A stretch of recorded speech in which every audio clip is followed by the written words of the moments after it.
to Marquis Medical Talks. Personal injury, leaders in Alabama medical. All right, everyone. I'm Dana. I have a video here, and we have a special guest. We are here with Dr. Joe. Welcome, Dr. Joe. Thanks so much for having me. What an honor to be here. I'm so excited. It's a pleasure to have you with us. We're so excited to hear all about your specialty and in the Georgia and in the personal injury space as it relates to healthcare. But before we get started, can you tell us a few things about yourself for our listeners? Sure. I like long walks on a beach. No. The good stuff, right? All the good stuff. Yeah, I've been in practice 37 years. I've missed a half a day of work in 37 years. Same building. It's been the same. We have 4 offices. The main office, I'm still in that same building. Board certified in chiropractic, orthopedics, pain management, double board certified in nutrition. So that's 5. BS in clinical nutrition, retired dietitian, award-winning author. I host what I believe is the #1 health and wellness radio show in the world at WSB Radio. Dr. Oz has the biggest TV show. We have the biggest radio show. And we've been doing that for many, many years at WSB Radio in Atlanta. We're the #1 station in the country too. And so we see a ton of patients. We get referrals from, of course, other chiropractors, medical doctors, hospitals. And with the show, we have such a far reach on people. It's kind of neat too, because sometimes adjusters will even say, well, okay, I know who Dr. Joe is. I've listened to him. Attorneys say it all the time. Patients love coming to see us because they know us already. So we've got a real far-reaching effect on healthcare, not only in Georgia, but across the world. So. Wow, that's incredible. You are making an impact, and that's why we're so happy to have you here today. A video, I'd like to introduce Video. Video, tell us a little bit about yourself. Our special guest today also is a Video Santiago. How's it going, Dr. Joe? I'm so glad to be here. Oh, that's great. I've been in the personal injury space myself on the marketing side for over 10 years. And I'm really excited to talk to you because you have mentioned health and wellness. And a lot of people don't know this, but if you could please elaborate on how health and wellness can help in the personal injury space. This is so important. And I really believe this is the missing link in personal injury treatment. Because so many people, they're good doctors and bad. I mean, we're not hiding anything here. We know there's some scammers out there. And they'll go in and they'll come to us later and say, listen, I got in a car accident and I got treated, 10 times. And they said, I'm done. And I never got any treatment. All they did was maybe throw a hot pack on and put them on a spinalator or something like that. And so when we deal with patients, we got to realize that every patient, we want to get a good reputation with that patient. We want to make sure we do a good job. And those patients are also patients that can refer to us later on in the future. So if we're just, trying to run up the bills, it's not a really good way to run any type of practice. And you run the risk of having issues later on, legal issues. So actually getting the patient well, not just treating him for a car accident, but actually treating him for getting well is by far a much better model that works not only short-term, but long-term as well. Excellent. Now, what is the correlation between diet and healing? This is a key here, because if you're going to take a tomato and plant it in sand, well, it's not going to grow. You have to have nutrients in there to make the tomato grow and flourish. Same thing with the body. When you're injured, your nutritional needs skyrocket. You need more nutrients in order for the body to heal. And if you're not doing that, and I'm not saying you need to, but it's an addition to what you're doing that's going to get you much better results. Because if I tear a muscle, I need more amino acids, I need better blood flow, I need neurological flow, I got to make sure my sodium potassium levels is right so I can create neurological impulses. So you can't just, you can just treat the patient, but when you add the nutritional component to it and diet, it changes everything. The results I find are much better. Excellent. Yeah, that's a great point you made right there. Now, here's a term I came across last week in a series of meetings I had attended. What is the vagus nerve, and how does damage to the vagus nerve come into play in PI cases? Well, the vagus nerve, actually, it looks like vagus, V-A-G-U-S, right? Yeah. The vagus nerve is so important when you come to the neurological component of a whiplash injury, let's say, because the vagus nerve is a big nerve. And it comes out of the left side of your head, goes down and controls your digestive system. It's the major control of your digestive system. Mm-hmm. So if your seatbelt is holding your body in place, nothing's holding your neck in place. So when you get hit, this body's going to be protected by the seatbelt, but the head is going to snap around. And many times we can damage the vagus nerve. Now, the vagus nerve, like I said, goes into the digestive system. It's what's called a parasympathetic nerve. Okay. There's two types of nerves in your body. Sympathetic speeds you up, parasympathetic slow you down. And we heal when we're in the parasympathetic mode. That's why we sleep, okay? So if you damage the vagus nerve and damage the parasympathetic nervous system, you're probably not going to get all the healing that you need because you're stuck in what's called the sympathetic mode. You're in pain, you're wide awake, you're nervous, you're anxious. We got to shift the body into the parasympathetic mode. And if the vagus nerve is damaged, it can be hard to do that. Okay. Wow, that's so interesting. Yeah, that's very, very informative and very I educational. had no idea. Yep. Now, you've got circulation and you've got healing. If you could please let everyone know, how does circulation and healing help in a PI case?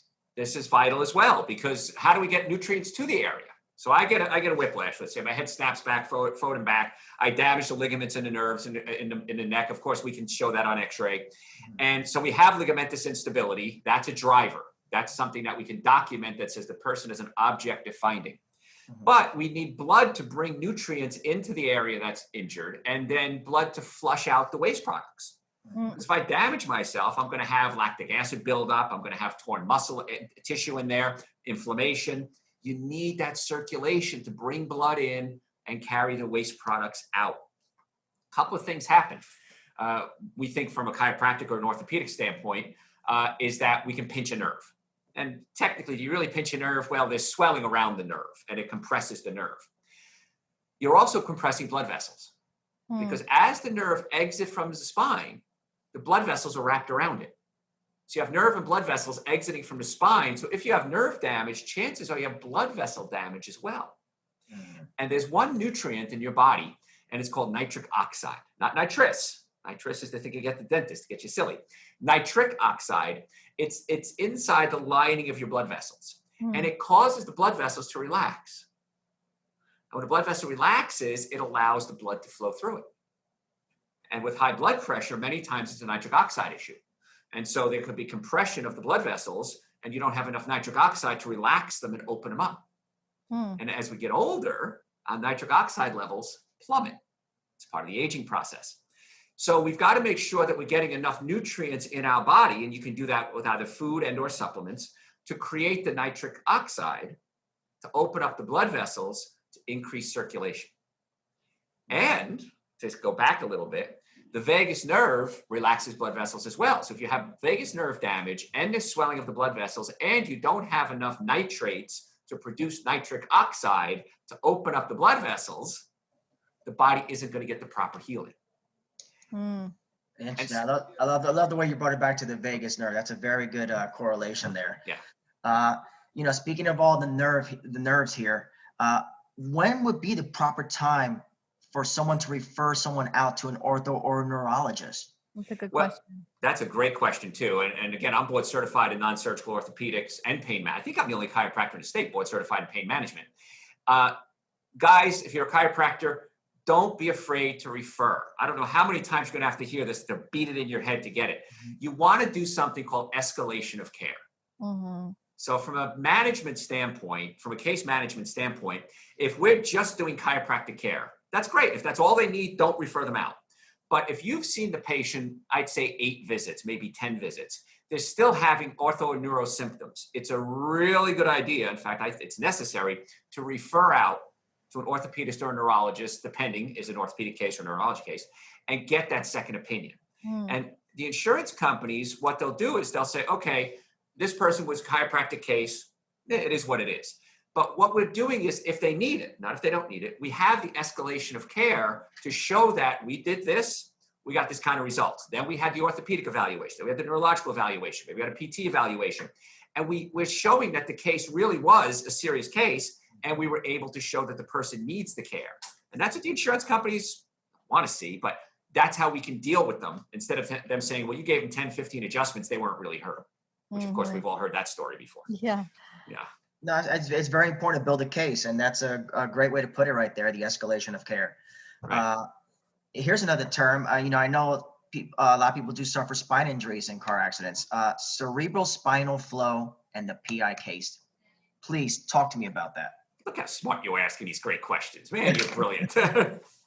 This is another thing that oftentimes is overlooked in a PI case. Years ago, there was a fellow named Bertrand Desjardins, and if you're a chiropractor, you know him from developing what's called the SOT technique, the sacrooccipital technique. And what Bertrand Desjardins found, he was an osteopath and a chiropractor and an engineer. In fact, he developed color film. That's one of these amazing. I got to study with him years ago. It was such a pleasure. But every time you're functioning every day, your heart's beating, and the heart's pumping blood. Then you have another circulatory system called the lymphatic system. Now, the lymphatic system flushes out waste products. So if you have a cold or a flu, your glands will swell. Those are your lymph glands, and it's filtering out viruses, germs, bacteria, and the glands swell. The lymphatic system works because you're contracting muscles. So when you move around, the lymphatic system works. One of the reasons why it's important to move if you have an immune issue. There's a third circulatory system that many, many years ago, we couldn't figure out how it worked. It was called the sacrooccipital pump, or the cerebrospinal fluid. What pumps cerebrospinal fluid from your sacrum up through your spine, into your skull, and then out? That's the nutrients that feeds the brain and the spinal cord. So when you get in a car accident, again, if the seatbelt is holding you, the skull can snap back and forth, and you could damage the occiput. And the occiput and the sacrum pump. Every time you breathe, they drop down and drop up, and they're pumping cerebrospinal fluid. If you damage the occiput, you can affect the cerebrospinal fluid pump. And if you don't have that pump, the brain and the spinal cord isn't getting the nutrients that it needs. And so if you're just trying to treat the patient, and get the case closed and over with and get those checks in, that's one way to practice. But if that cerebrospinal pump is damaged, that person could have long-term permanent injuries. So that's why it's important that we check, eyeballs to toenails. We check everything to make sure that everything is lined up properly. Because if you have that damage, the quicker you fix it, the more likely you are to get good results. That cerebrospinal fluid pump is vital for life. And without that, the patient ages quickly and the body deteriorates. No, thank you so much, because I was in a car accident and I have a herniated disc right here, just above the spine. And I didn't get great care at the time. The doctor I went to just wanted to give me a shot. And of course, right. And that's not going to do anything for me. And now I suffer to where I have numbness in my neck all the time. You'll talk about it. It's amazing, So you're educating me right now, which I really appreciate. No, that's great. Yeah, the cerebrospinal pump is great. When you teach people how to fix it, it's pretty easy to fix. The results, again, we go back to healthcare versus just trauma care. And like I said, trauma care, I give you a shot, it'll cover up the pain, but it didn't fix anything. Shot is going to wear off. Shots always wear off. Then you have the damaged scar tissue forms. That's why you got to get somebody under treatment as quickly as possible. The quicker you get them under care, the better. And it's okay to get the shot. Absolutely. We have medical in our office, and we can do it. We can do pain management as well. But you got to get the chiropractic and the pain management to get the best results. Yeah. I hope everyone listening out there is taking good notes here, because the doctor gives good information here to build up your cases there. All right. Here's a good one. Supplementation and the PI patient. Excellent. I know a little bit about that. Unless you're eating the perfect diet, and I know no one, I don't even eat the perfect diet. And I've been vegan for 34 years now. So I eat mostly plant-based, whole foods, raw foods. As we get older, we just don't absorb nutrients like we used to. And so again, that's called aging. So I feel whenever we have a case come in, it may not be part of the PI case. And we tell the patient, listen, this is not going to be covered by your insurance, most likely. However, our goal is not just get you out of pain. Our goal is get you well. So I will then do on every patient, regardless of what they're in for, we do a nutritional evaluation. Couple of things. Number one, patients are blown away if they've ever been to another doctor and they never had that, and you're giving them this entire nutritional workup. And it's easy to do. They're, my God, I've never been treated like this before. And that's what people want. The number one reason people are not happy with their doctors is they don't like them. So what would you do to make somebody like them? Give them something. I'm going to give you a gift, right? I'm going to give you this gift of, this is what I think you should eat. So we do a nutritional workup, and on our website, drjoe.com, drjoe.com, we direct them to a link that I have, and you just type in the 7 deadly sins of nutrition, and the person can listen to the 7 foods I recommend you avoid. And that would be alcohol, meat, sugar, dairy, coffee, soda, and artificial sweetener. And I know that's everybody's diet. But then there's another link that I have on my website called So What Can I Eat? And if you guys want to take that and give it to your patients, feel free. And just say, hey, just listen to this. And then if you have any questions, let me know. If you do nothing but that, patients are going to get blown away with the service, the quality of care that they're getting that they've never gotten anywhere else. Then we talk about supplementation. If the person, I always say, if you're over 30 years old, you're probably going to need some nitric oxide supplementation to open up the blood vessels and increase circulation. There's another supplement that I have called Essential Source, and it's fruits and vegetables in a powder form, prebiotics, probiotics, digestive enzymes. I get them on that as well. I'll also get the PI cases on digestive enzymes. Because if you take digestive enzyme supplements with food, it breaks down the food. If you take it on an empty stomach, the enzymes can be absorbed into your blood system and act as an anti-inflammatory and break up that swelling that's in there. And so if I get patients on this, we can give them the best chiropractic care in the world. We can get the best orthopedic care in the world, the best injections, the best pain management. But if the patient isn't taking responsibility and sucking down diet sodas and hamburgers every day, they're not going to get the results that they can get. And who are they going to blame it on? Blame it on you. It's your fault, you know? So that's what that's like the minimum supplement protocol I put people on. Now in the winter, accidents weaken the immune system. What do we got? This little thing called COVID going around.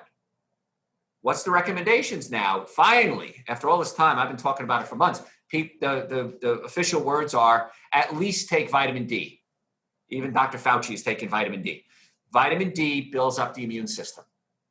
And in the winter months, you can't get enough sunlight, no matter how much you're out there, to get the sunlight to interact with the cholesterol in your skin to produce vitamin D. I get them on a vitamin D supplement. 5 drops of our supplement a day is all you need. And this way, the immune system works more efficiently, and then they're less likely to have a comorbidity. If a patient is sick, they have the flu or COVID, they can't come in and get treatment. Right. Who's going to suffer? Everybody suffers. So these are just little things that we do on every patient. And again, it may not be covered by the insurance, but I want to get my patients well. Yeah, there's so many factors to consider.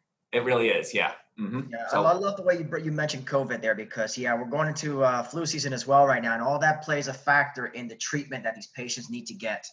yes. So I'm glad you brought that up. Now, you mentioned nutrition a lot. All right. TBI and nutrition. Yes. When do you refer out? Traumatic brain injury and nutrition. Okay. We talked about what to do with nutrition. We got to get people on nutrients. The brain needs nutrients to heal. Now, the brain has a capability called plasticity. And this is really neat stuff. We used to think, when I went to school years ago, I was taught if the brain cells are damaged, you're dead forever. That's all it is. Well, it turns out that's not true.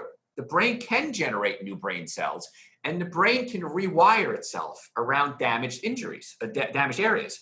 So you have a traumatic brain injury, a TBI, and we damage this part of the brain. The brain, if it's given the right circulation and nutrition, many times, not always, many times has the ability to rewire itself and wire around or heal the damaged area.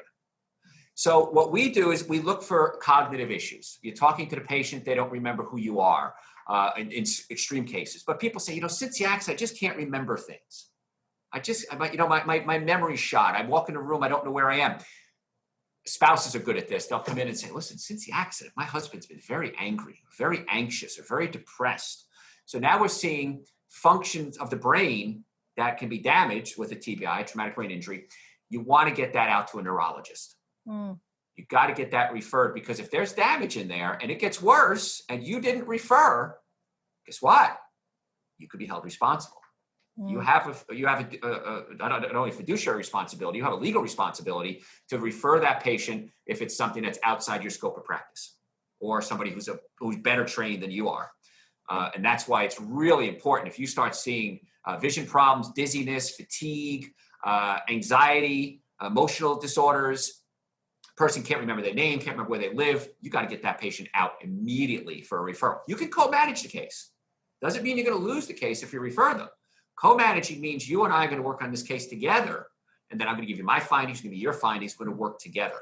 Finding doctors that will co-manage the case is the key to escalation of care. It's a key to building a good PI case. Wow. Wow, that's what we're here for. Bring everybody together and keep the communication going and help each other out. Absolutely. To chime in, do you still find a hesitation with co-management amongst the doctors and chiros in Georgia? All the time. I see it all the time. And, it's interesting too. I had an attorney call me the other day, one of his people, and they said, Dr. Joe, we love working with chiropractors. You guys great referral sources. But I'm having an issue because the doctors aren't escalating the treatment. We got to find medical doctors that we can trust to send them to, and we can't find those doctors. So I've got a list, and of course, regional medical is a great resource. I refer there all the time. You're going to get your patient back, and then you can co-manage the case together. But I've got a list of all the doctors that I work with, and I say, okay, this is even therapists. Somebody might have a fear of driving after that. That's escalating treatment. And the attorneys don't have time. They don't have time to be the doctor and be like, I think they should go here. I think they should also. No, let them do their thing and let the doctors do their thing. And the attorney shouldn't be referring for treatment. I hate when an attorney says, well, I'm going to send you out for this review. No. I'm the captain of the ship. I'm driving here. Let me do my specialty. Yes. You handle illegal stuff and I'll make sure the patient gets well. And when you get good results, the patients are happy. They're happy with the attorney. The attorney says, I sent them over to Joe Esposito or whatever. I sent them to Fred, I don't know, whoever. And they were so happy when their patient got treatment from, regional medical, Joe Esposito, whatever it is. I'm going to refer to them again because I look good because I referred them. Now, if you do crappy work, the attorney is now, it's a reflection of the attorney, and they're going to say, I can't refer to that person anymore. I get nothing but complaints. So look at that patient, not only from that patient, but your whole, your brand.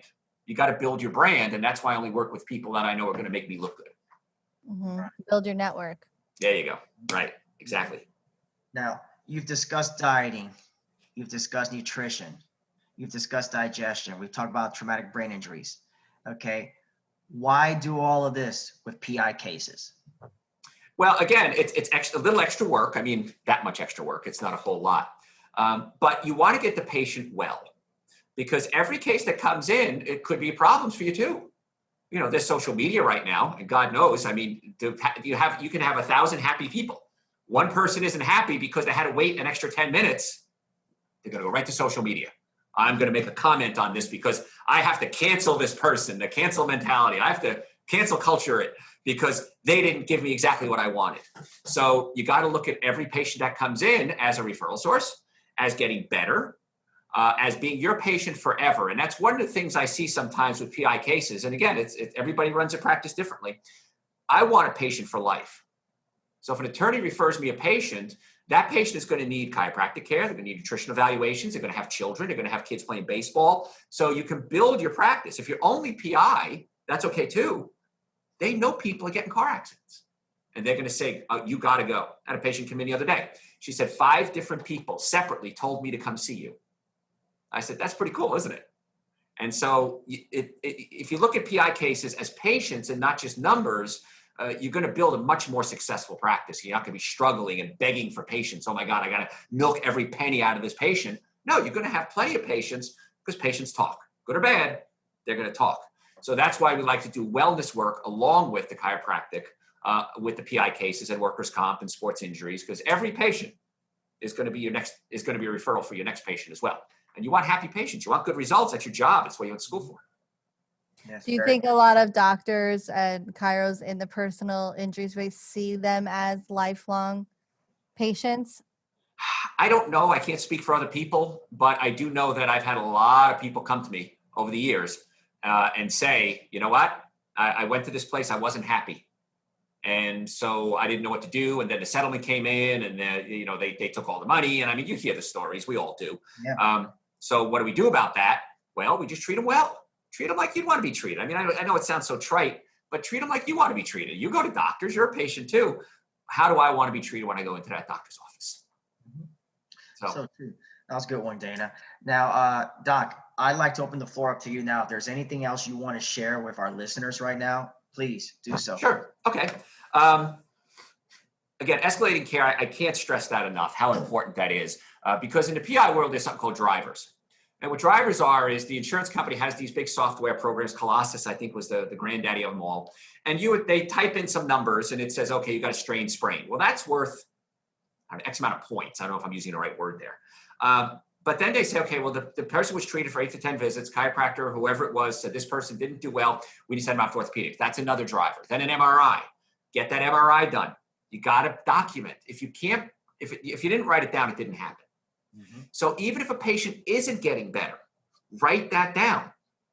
Okay. Dana was coming in and we treated her for 8 to 10 visits. She's not seeing the results that we were expecting. We want to co-manage this case with Dr. Whoever. Write it in your notes, because if you didn't write it down, it didn't happen. And you have to protect yourself. This isn't just a money-making game. You have a license to protect. And you talk to people on the board, they say it all the time. Did you follow standard of care? Standard of care is, if I'm going to go in there and I've got a PI case and a traumatic brain injury and I've got shooting pain down my leg and I don't take x-rays or I don't do an MRI, you're dead. You got no defense. I was talking to somebody on the board the other day and he says, we got 3 cases right now and it's a group of doctors. They don't take x-rays. They don't do exams. And he says, we got 3 complaints. He says, we can't defend them. There's nothing we can do to defend this doctor because they didn't follow standard of care. So whatever your philosophy is, that's fine, but there's a standard of care in each state that you have to act like all the other doctors around you. If a PI case went into 10 different doctors in your office and 9 of them took x-rays and you didn't, that's not standard of care. Right. So don't be afraid to send them out for an MRI. Don't be afraid for a second evaluation, for a second opinion. And then treat them and dismiss them when they're done. Okay, and make sure you document the patient was dismissed. We did an evaluation. They still had these positive findings. Record keeping, I don't know. I wish that we had more training in record keeping, because I see other doctors' records and I'm like, come on, seriously? We have to have a SOAP note in a SOAP form. You have to document good or bad. You have to say which doctor saw the patient. You have to follow all the HIPAA laws. So yeah, PI is great. It's a wonderful place to be. You help a lot of people, but you got to follow the rules as well. You can't just go in there willy-nilly and just start cracking on people's backs. There's going to be consequences, and I don't want you to do that. So just from an old man here talking, I just want to let you know that this is what I've seen happen over the years. I like to add the nutritional component. If you don't want to do it, I'm more than happy to do it for you. We will never steal your patient. Don't worry about that. I've been in practice too long to worry about that. But I'm more than happy to help you co-manage that case. We can work together and say, all right, let's add this component to it. A lot of people after an injury, the seatbelt is across the abdomen. It can push the stomach up into the diaphragm. And many patients, after an accident, they'll say, I have acid reflux. I have heartburn. I'm burping all the time. Your stomach's...